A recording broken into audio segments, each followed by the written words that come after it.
jah.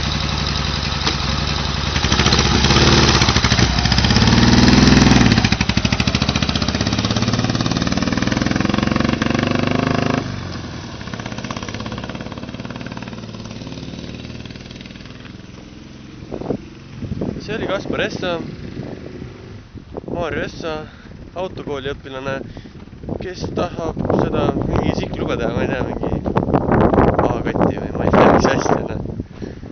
Ja õige pea peaks ta tagasi tulema. Läks praegu teine Metsa tänavasse. Ma zoomida ei oska, ma ei tea, mis tegema pean. Kohe tuleb tagasi, kohe tuleb. Vaadake seda. Läheneb.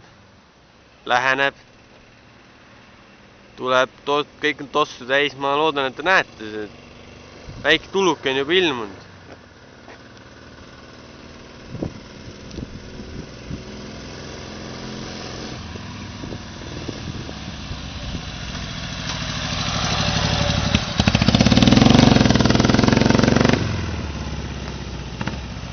Jookseme sinna, ruttu!